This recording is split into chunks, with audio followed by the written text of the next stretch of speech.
በዛሬ ቪዲዮ ማዲያት የሚያጠፋ ፊቴን እንደዚህ እንዲበራና ፏፍክት ያደረገልኝ በተለይ ጥቁር ነጠብጣብ ካለባችሁ ልክ እንደዚህ እንደኔ ፊት የሚያበራና የሚያንጸባርቅ እንደ መስታወት ጽድት ያለ ፊት ቆዳ እንዲኖራችሁ ይህንን ማስክ ተጠቀሙ።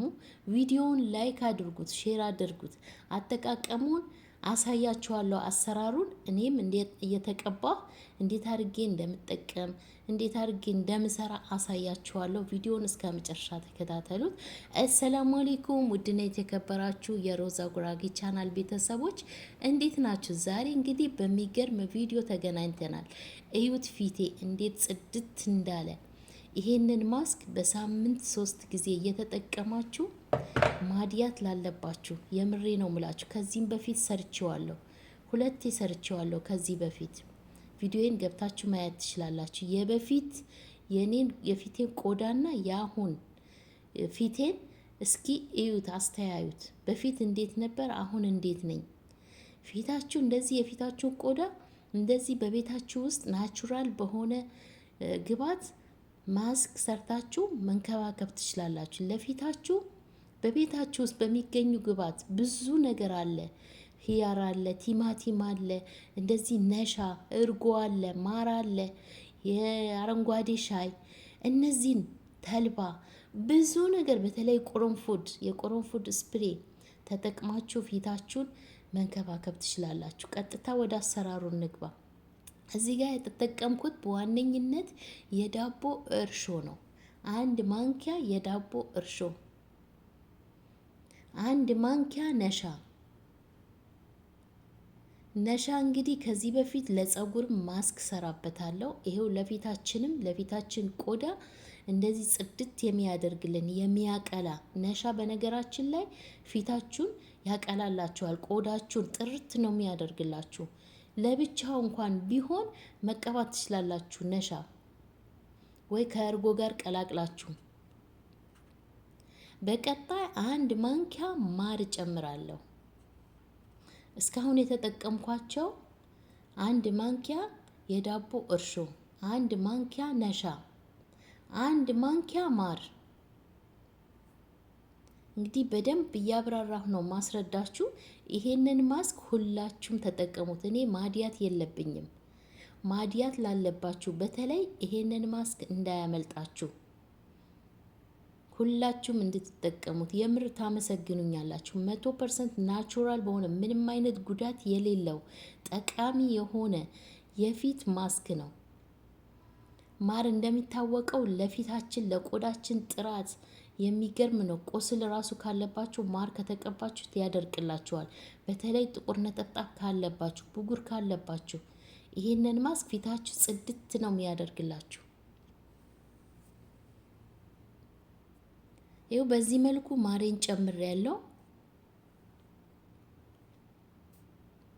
እያንዳንዱ ግብዓት በትክክል ነው ማሳያችሁ። ቀስ እያላችሁ ቪዲዮን እንደዚህ ከፍታችሁ ትታችሁት ቀስ እያላችሁ እየሰራችሁ ተጠቀሙ። ይሄው እኔም ቀስ እያልኩ ነው ማሳያችሁ። በቀጣይ 2 ማንኪያ ወተት እጨምራለሁ። 2 ማንኪያ ወተት። እርጎ መጨመር ትችላላችሁ። እኔ ፍሬሽ ወተት ነው የጨመርኩት። እርጎ መጨመር ትችላላችሁ።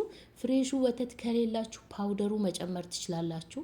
ፓውደር ከሌላችሁ እርጎ፣ ሶስቱንም ነገሮች መጠቀም ትችላላችሁ። ግዴታ ናቸው እነዚህን ግብዓቶች። ማዲያት ለማጥፋት ስትፈልጉ እነዚህን ግብዓቶች ግዴታ ናቸው። ወተት የትም ቦታ ይገኛል። ነሻውን እንግዲህ መግዛት ትችላላችሁ። ገዝታችሁ አንድ ጊዜ ከገዛችሁት 1 ካርቶን ለብዙ ጊዜ ይጠቅማችኋል። ለፀጉራችሁ፣ ለፊታችሁ ቆዳ ለብዙ ጊዜ ይጠቅማችኋል። እዚህ ጋር የምጨምረው 1 ማንኪያ የወይራ ዘይት እጨምራለሁ። የኮኮናት ዘይት ካላችሁም በጣም አሪፍ ነው። የወይራ ዘይትም ካላችሁ የወይራ ዘይት፣ ከሌላችሁ ችግር የለውም።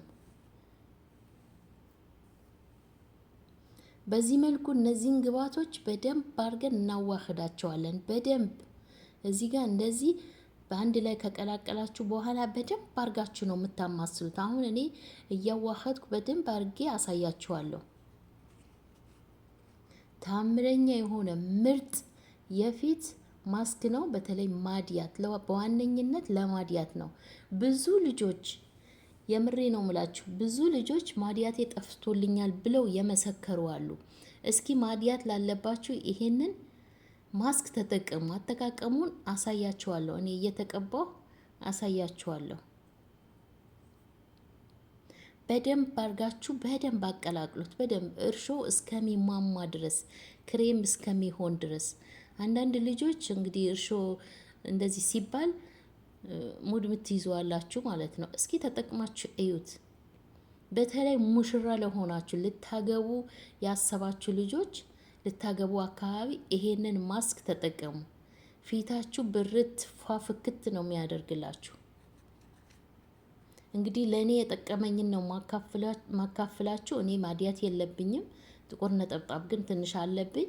እሱንም ያጠፋልኛል። አንደኛ ደግሞ በእኔ እድሜ ያላችሁ እስኪ የኔን ፊት ገምቱ። እድሜ ስንት ነው? እዚህ ድረስ ያያችሁ እድሜ ስንት ቢሆን ነው? ገምቱ። ግን ማሻላ እያላችሁ በእኔ እድሜ እንደዚህ አይነት ቆዳ ፊት መኖሩ ራሱ ትልቅ ነገር ነው የምር። በተለይ ለእናቶቻችሁ ፊታቸው እንዳይሸበሸብ እንዳይጨማደድ ስሩላቸው። እንደዚህ ሰርታችሁ ቀቧቸው። ቀላል አሰራር ነው። ለእናንተ ለራሳችሁ ብቻ አይደለም፣ ለእናቶቻችሁ። ይኸው በዚህ መልኩ ጨርሼለታለሁ። አያችሁት? እዩት። ውፍረቱ ልክ እንደዚህ መሆን አለበት። አያችሁት? እንዴት አባቱ እንደሚያምር እዩት። በንጹህ ፊታችሁ ንጹህ መሆን አለበት። እኔ ወላሂ ምንም ነገር የለበትም ፊቴ። ሲጀመር እንደዚህ አይነት ፓውደር ምናምን እኔ አልቀባም። ይህ ሜካፕ ምናምን አልቀባም። እኔ ኩልና ሊፕስቲክ ብቻ ነው የምቀባው የምጠቀመው። እና ፊታችሁ ጽድት ነው የሚያደርግላችሁ። በተለይ ሜካፕ የምትጠቀሙ ሰዎች ይሄንን ተጠቀሙ። ሴቶች ሜካፕ ስትጠቀሙ ይሄንን ሜካፓችሁ ከታጠባችሁ በኋላ ይሄንን ማስክ እንደዚህ ተቀብታችሁ ሲደርቅ ነው የምትታጠቡት። እንዴት አድርጋችሁ እንደምትታጠቡት መቼ እንደምትታጠቡት እነግራችኋለሁ። አያችሁት? በዚህ መልኩ በደንብ አድርጌ ነው የምቀባው። ማሳጅ አድርጉት ስትቀቡ። እኔ እንግዲህ ሂጃብ ስለለበስኩ ነው። እናንተ በደንብ አድርጋችሁ ጸጉራችሁን አስራችሁ ፊታችሁ ቀብት አድርጉት። ልክ እንደዚህ ማሳጅ አድርጉት በደንብ አድርጋችሁ። መጠን የለበትም። ልክ እንደዚህ ነው መሆን ያለበት። አያችሁ? ፊታችሁ ከቀጠነ ይፈስባችኋል። ፊታችሁ ላይ ጠብ ጠብ ይልባችኋል፣ ይፈሳል። እንዳይፈስባችሁ ልክ እንደዚህ ውፍር አድርጋችሁ ስሩት። ልክ እኔ እንደተጠቀምኩት ተጠቀሙ። አሁን 2 ማንኪያ ወተት ነው የተጠቀምኩት። አንድ ማንኪያ ነሻ፣ 1 ማንኪያ የዳቦ እርሾ ነው የተጠቀምኩት። አያችሁት? ልክ እንደዚህ በደንብ አድርጋችሁ በንጹህ ፊታችሁ። እስኪ ማዲያታችሁ ካልጠፋ መታችሁ የምር ንገሩኝ፣ በኮሜንት አሳውቁኝ። በሳምንት 3 ጊዜ ነው የምትጠቀሙት። በሳምንት 3 ጊዜ ልክ በዚህ መልኩ ማዲያት ላለባችሁ፣ በተለይ ማዲያት የሌላባችሁ በሳምንት 1 ጊዜ ብትጠቀሙት የፊታችሁ ጥራት እንደተጠበቀ ይቆይላችኋል። ፊታችሁ እንዳይሸበሸብ ያደርግላችኋል። ፊታችሁ ጽድት ነው የሚያደርግላችሁ። ማዲያት የሌለባችሁ እንደዚህ እንደኔ በሳምንት 1 ጊዜ ተጠቀሙት። በሳምንት ደግሞ ያልተጠቀማችሁት በ15 ቀን 1 ጊዜ ተጠቀሙት። ሌላ ማስክ ምናምን የምትጠቀሙ ከሆነ አያችሁት? በዚህ መልኩ በደንብ በንጹህ ፊታችሁ ቀብታችሁ 45 ደቂቃ መቆየት አለበት እስከሚደርቅ ድረስ። ሲደርቅ በእጃችሁ ነው የምታነሱት። ዝም ብላችሁ በውሃ አይደለም። ራሱ ይነሳል። ራሱ ሲነሳ የምሬ ነው ምላችሁ ቆዳችሁ ያስደነግጣችኋል። ጽድት ነው የሚያደርግላችሁ። በአንድ ቀን ብቻ ተቀብታችሁ ውጤቱን ታዩታላችሁ። ፊታችሁ ላይ ማዲያታችሁ ይደበዝዝላችኋል። ከዛ በየቀኑ ራሱ መጠቀም ትችላል። ማዲያት ያለበት ቦታ ብቻ በየቀኑ መቀባት ትችላላችሁ። ማዲያት ያለበት ቦታ ብቻ እንዲጠፋላችሁ። አያችሁት? ልክ በዚህ መልኩ ተቀብቼ 45 ደቂቃ አቆየቼ ታጥበዋለሁ። ከዛ በኋላ የቁርንፉድ ዘይት የሰራሁትን መጀመሪያ ላይ ያሳየኋችሁ እሱን ማታ ማታ ተቀብታችሁ ጠዋት በሳሙና ታጠቡት። እንግዲህ የዛሬ ቪዲዮ ይህንን ይመስል ነበር። ስለተከታተላችሁኝ አመሰግናለሁ። በቀጣይ ቪዲዮ እስከምንገናኝ ደህና ቆዩልኝ። ቪዲዮውን ላይክ አድርጉት።